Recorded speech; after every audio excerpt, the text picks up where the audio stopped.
I've been dying to have you on the show. Welcome to CRE8, everybody. Thank you for having me. Thanks for tuning in. Tell us, and please introduce yourself, your name, and what kind of art you do. My name is Katja Lavinia, and the type of art that I do is I'm a singer-songwriter. Is that American? Are you American? I'm Romanian. Romanian. Yeah, I was born in Romania and adopted, and then lived in Switzerland for a year, and then... Where in Switzerland? Geneva. You're kidding? Yeah. You know, I grew up in Switzerland, Zurich. Oh, I didn't know that. Yeah. Oh, look at that. Okay. I know. Small world. I know. Listen, we're travelers, right? Be. Yes. Would it be funny if we're there at the same time? We probably were. I believe it. I went to Geneva so many times. Maybe it was there and I'm saw sure. we ran into each other somewhere. Mm-hmm. That's so crazy. Yeah. That's really cool. Hey, I'm wondering if everybody sees your eyes because you have such pretty eyes. Can we see it? Hey, there she is. Yes. For everybody's on a podcast, she's wearing a hat, so I was worried she won't be glowing as much as she is. Yeah, I'll bring it back just a little. All right.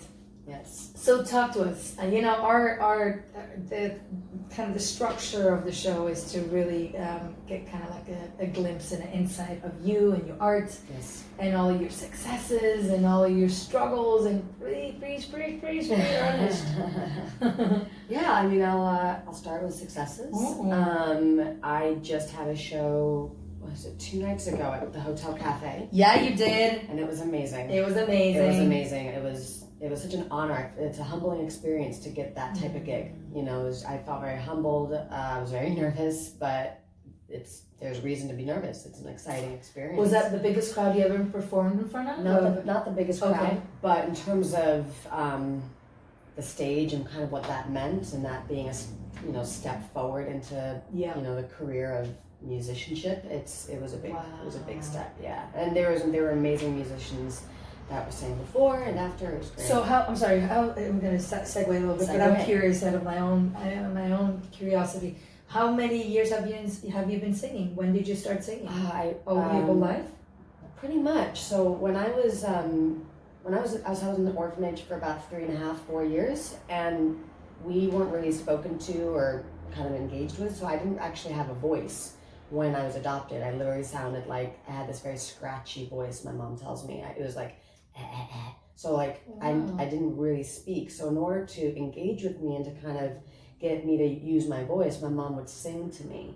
So if I was panicking or just even didn't know how to kind of engage or something, as a 5-year-old or 4-year-old, she would sing, and then I would start to sing in kind of this back and forth exchange, which helped my vocal cords.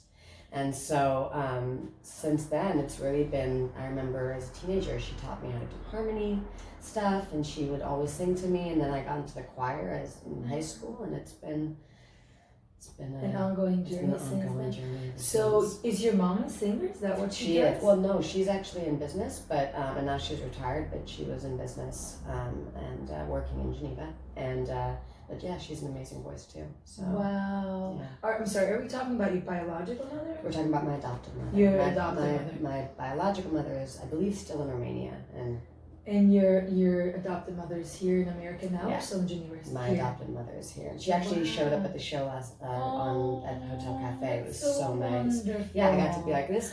I know. That's awesome. so I wanted cool. her to be there in that experience. So wow, you're so lucky to have your mom here as well. She's an amazing support.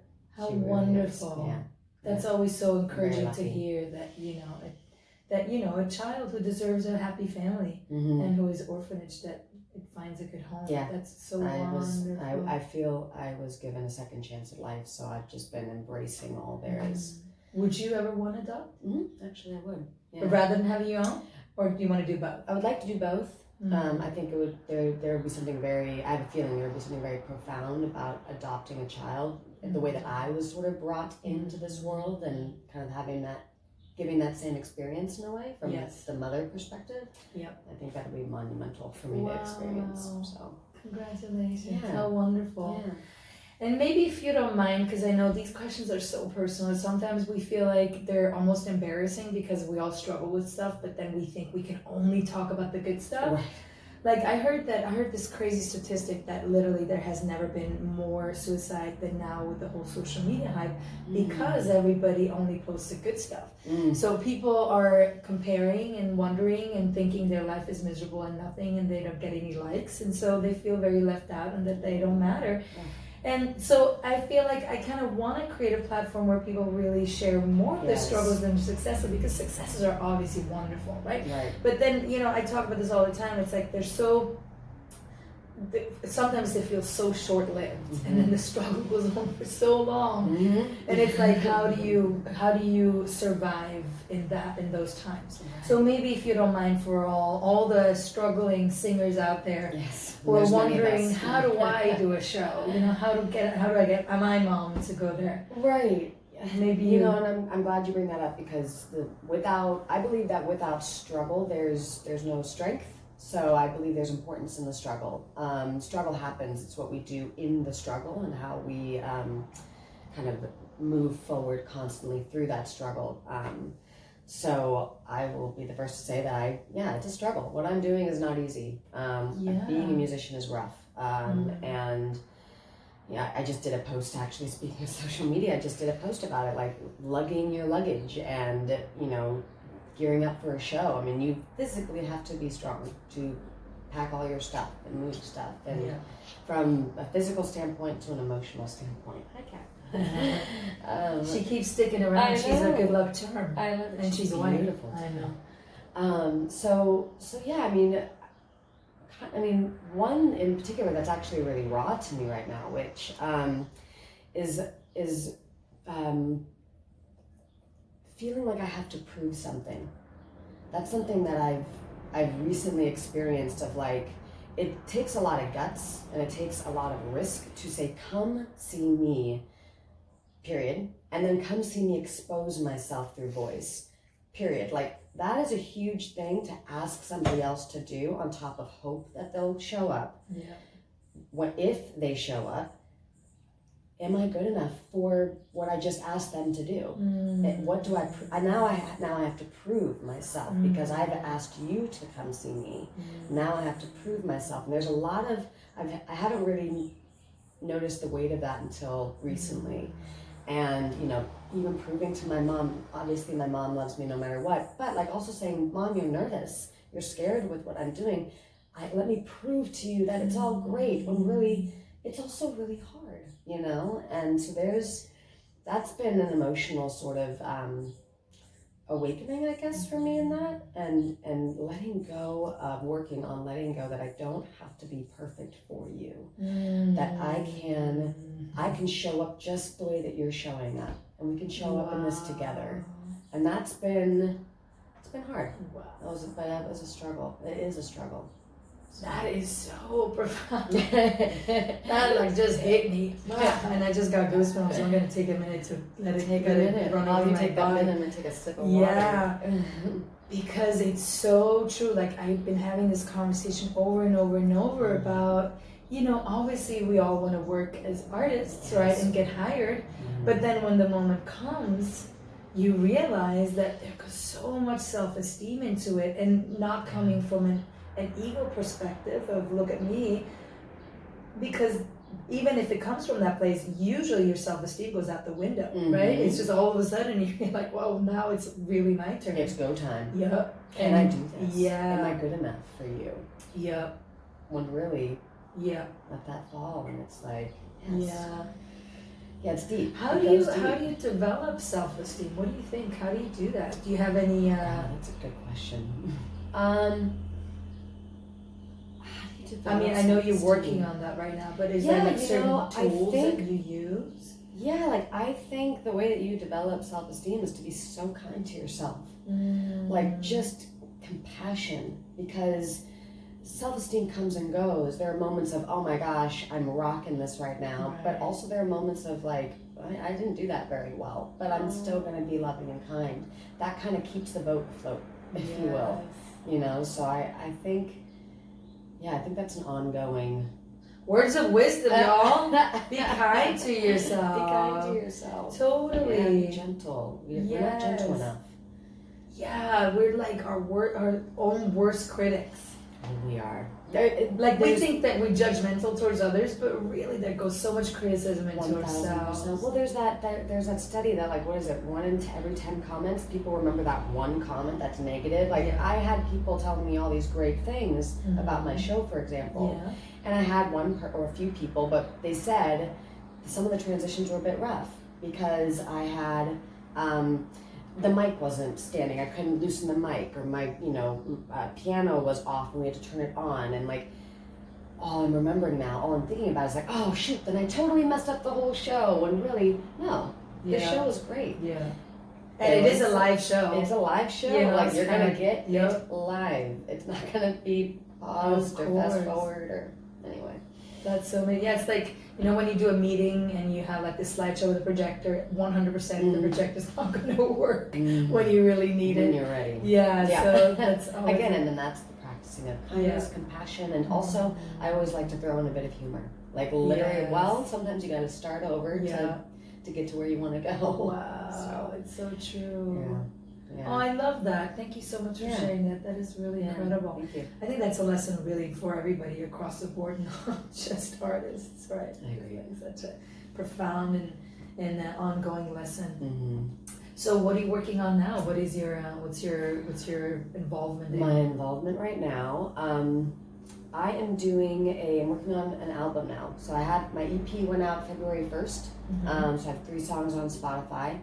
And Pandora and you name it. But now I'm branching that out and making an album. So I'm working with a producer named Eden Iris, who's another great musician and a friend of mine, and she's helping me sort of build this album slowly, piece by piece. And we're also I might find a single in that album too. So I'm not sure yet. I'm playing with it. But you have your single. You have your songs already. It's some amazing ones on Spotify. Yeah, so I'm doing that, and I'm something that I'm learning in this process is not changing, but I think we evolve as artists, right? We're not really to stay stagnant, right? So I'm evolving a bit of my voice and kind of exploring a bit more depth and rawness and soul.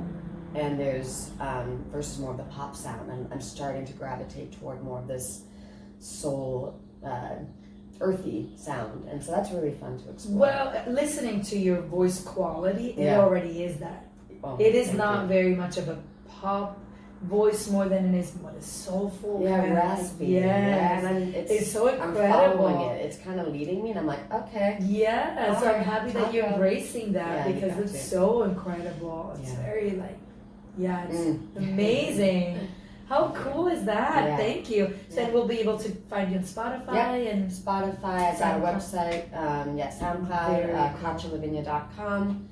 It's exciting. Thank you so much for being here. We have this little segment where we'll ask you 3 questions out of our little wonder jar. Do you mind picking some? I would love to. Let's do it. Yes. They're super random. You are allowed not to answer. Okay. 1, 2. Done. 3. I'm allowed to not answer? Oh boy. Oh boy. I actually put some kosher ones in there. Okay. So this first question, what do you call the when you eat Chinese food? Yeah, the little fortune cookie. Fortune cookie. Okay. How old do you want to get? Oh, I love that question. Emotionally or physically? What's it different? Is it different? Right? Is there a difference? Oh, gosh. Are you somebody who's like, I want to live till I'm 120 and I never want to die? Yeah. Or are you like... No, I would love to live until I'm 129. Wow. Like, I think it would be fascinating. I cannot wait to see really? all the evolutions. Yeah. Well, because, we kind of live in the most, impressive times where my grandparents didn't even know what a car was or airplane was. So imagine what we can see in the next 100 years. Oh my gosh. So you're going to be sticking around, checking out what technology is new next and what iPhones we can pull out of our butts. Well, that'll probably be it. Like, just probably your phone. Yeah. wait a minute, my phone is ringing. Oh my gosh, I know, right? All right, can I? Yes, please. Okay, so I kind of want to know your answers too, I feel like, but that's okay. Okay, anything you need to get off your chest and want the world to know? Anything you need to get off your chest and want the world to know? That's a really good question. stay tuned for more upcoming shows. Yes! I wish you would have picked that one last. Stay tuned for more upcoming shows. I'm working on the one thing that I haven't actually gotten around to doing, which I'm not sure why, but I think it's my lack of understanding technology, is YouTube. Like getting onto that, like figuring out how to do that. And I actually just found a place in Los Feliz, and one of my roommates happens to work on like at YouTube, and so he said he's going to help me, and I said perfect.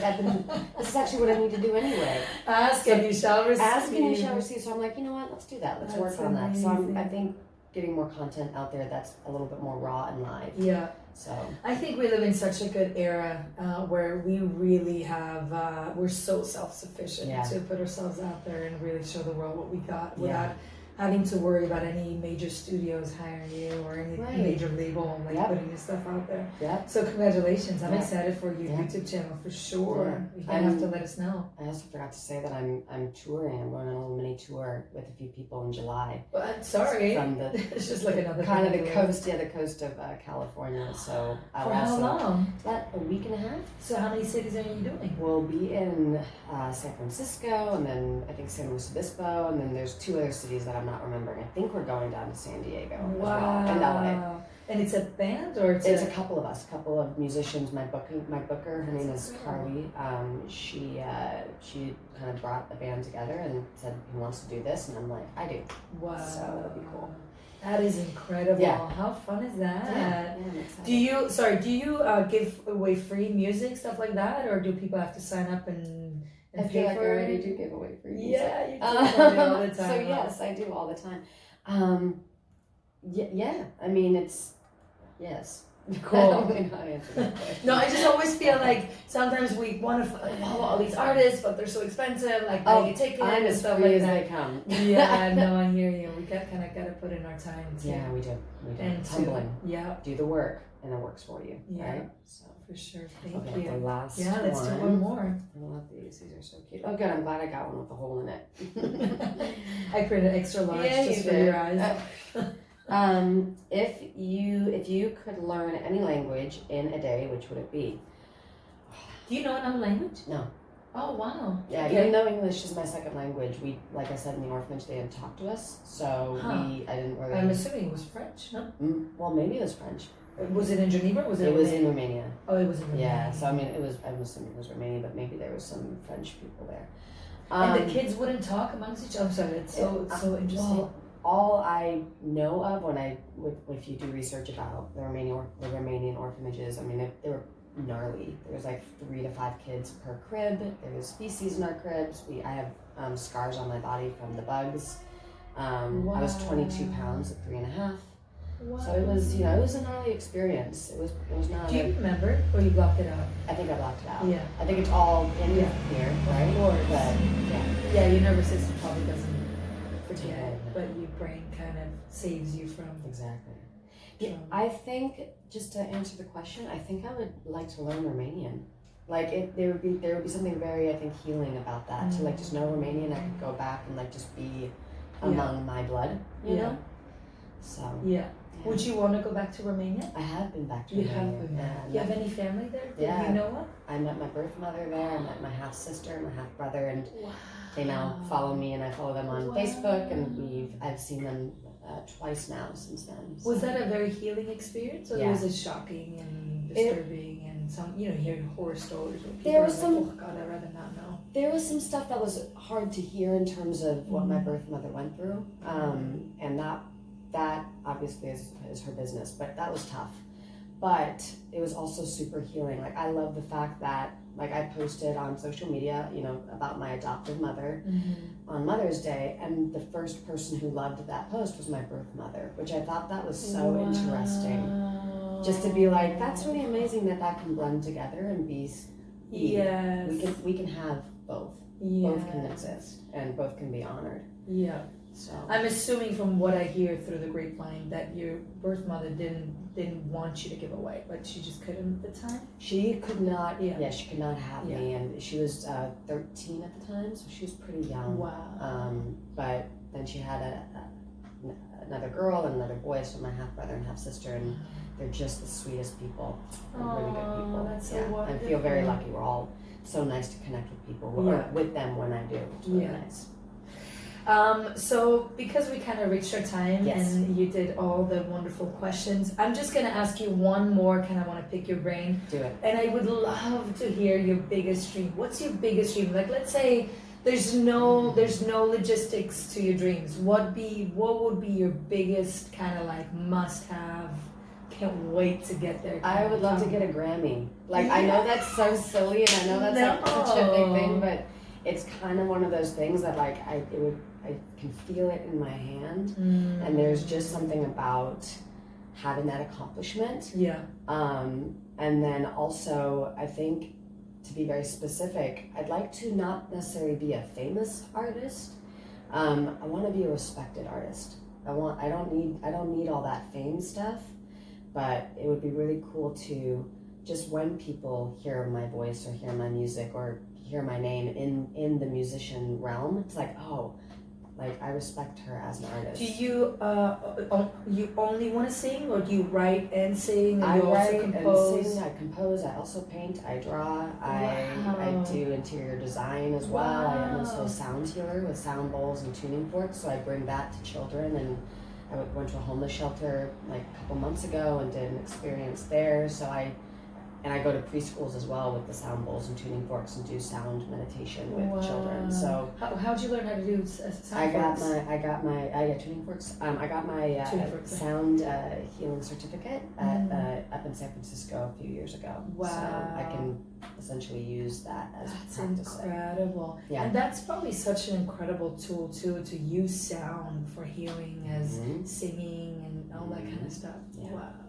Yeah. I'm so excited for all the things that you're going to do and you're going to share with us. Yeah, and the stages you're going to fill up and all the Grammys you're going to win. Hollywood Bowl. Yes. All the Grammys. I love that you just said all of them. I'm all one. You're like all of them. Hello. I love it. Go big or go home. Right. Thank you so much for coming, Katja. I love you. I respect you so much. And to more to come, I'm going to give you hugs. Yay. Thank you. Thank you. And thank you so much. Yeah. Checker.